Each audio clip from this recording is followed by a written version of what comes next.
అంత గొప్పగా చెయ్యాలి. అంత గొప్పగా చెయ్యాలంటే చక్కగా శ్రావణ శుక్రవారం వస్తోంది అంటే లక్ష్మీవారం నాడు మధ్యాహ్నమే మామిడి మండలు తెచ్చుకుని తోరణాలు కట్టుకుని అయిన దానికి కాని దానికి పనివాడు పనిపిల్ల తోరణాలు కట్టక్కర్లేదు, ఇంట్లో వాళ్ళు కట్టుకోవచ్చు తోరణం. ఓ తోరణం కట్టుకుని అదంతా కూడా వ్రతంలో అంతర్భాగం. నీ గుమ్మానికో అన్ని గుమ్మాలకి చక్కగా మామిడి తోరణాలు కట్టుకుని శ్రావణ మాసంలో ఎక్కడ మామిడి పువ్వు మామిడికాయ ఉండదు. ఎక్కడికెళ్ళి మామిడి చెట్టుకు 4 మండలు కోసుకుంటారన్నా ఎవరు ఏమనరు. తెచ్చుకుని ఆకులు కట్టుకోవడం ఎందుకు? 4 కొమ్మలు నువ్వు వెళ్ళి తెచ్చుకోలేవు.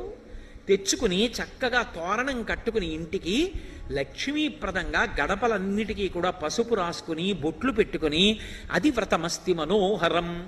ఏవేవి లక్ష్మీస్థానములో ఆ లక్ష్మీస్థానములన్నీ కూడా అలంకృతము కావాలి. అసలు లక్ష్మీదేవి పరవశించిపోవాలి ఆ ఇంటి ఉత్సాహానికి. అదంతా కూడా ప్రకటనమయ్యేది పూజలో.